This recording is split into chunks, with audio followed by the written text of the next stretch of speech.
Let's get back to these protests around the country against the Israel President, Isaac Herzog, of course. Let's go back to Sydney CBD and Town Hall, where Matt Taylor is keeping an eye on things. What's the latest there, Matt?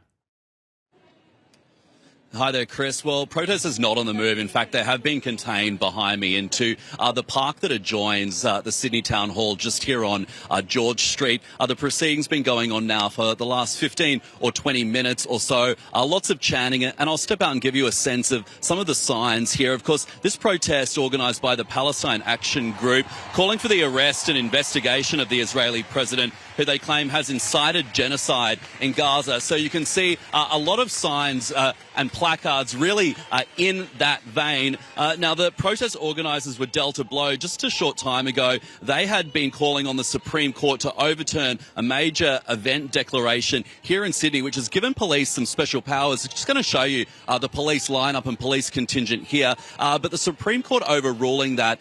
Now, if the Supreme Court had sided with the protesters, there was every chance that they would be able to march. They plan to march from here at Town Hall to the New South Wales Parliament, but the Supreme Court are not backing in the protesters. The fear was from the police that the protesters would defy that and start to march, but so far, all contained behind us for now. Chris.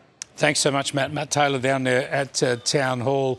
Huge police numbers. It looks like the protest numbers are not huge, and it looks like they may not try and march away from that area, which would make it a bit of a fizzer, which would be a good thing in my view. Although, as I said at the outset, they've kind of won the day anyway, because I've kept a lot of people out of the city. They've dominated the news. They've stopped a lot of things happening in the city. They've caused massive inconvenience. Let's go to Alex Ryvchin now, who's the co-CEO of the Executive Council of Australian Jewry. Good to see you again, Alex. When I see that police presence and making sure the protest happens, they get their freedom of expression, but they can't march off wherever they want to. I just think that's good to see, but it's been more than 2 years in the coming. I mean, that's what they needed to do on October the 9th, 2023, when those protesters did not have authority to go down to the Opera House forecourt and chant the obscenities they did there.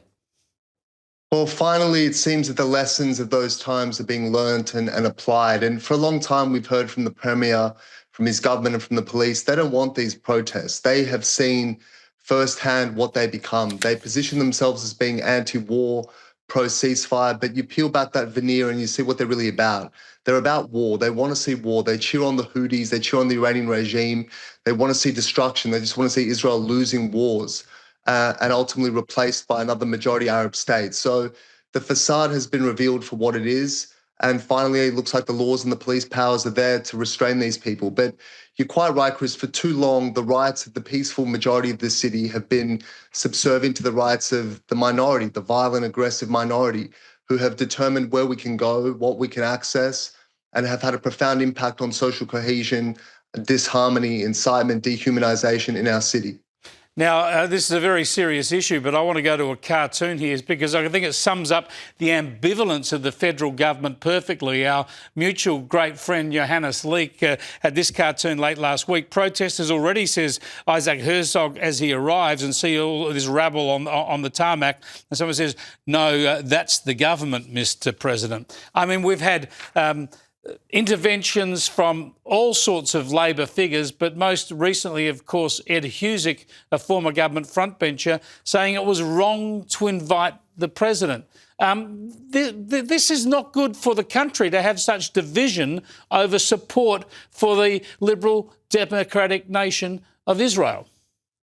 Well, look, Chris, I'm Johannes's biggest fan and I love his work. I think in truth, the government, they issued the invitation to President Herzog.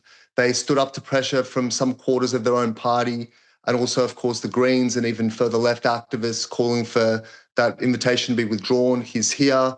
He will be welcomed by the government. So I think we need to give it a chance and see how things go. A bit like with the police finally clamping down on the protest. There was disappointment at the beginning, but I think we need to give them a chance to chart a new course.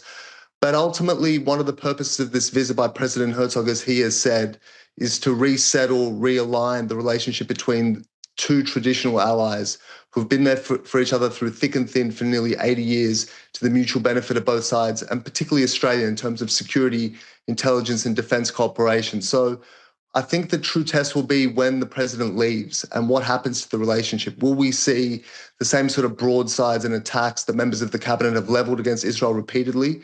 Or will we see a resumption of true friendship between the two sides? Yeah, well said. Give it a chance. We'll see if that relationship can be repaired to any degree. Thanks so much for joining us, Alex. Alex Ryvchin there, joining us on the President's visit. A few days of this to go. We'll keep you all across it.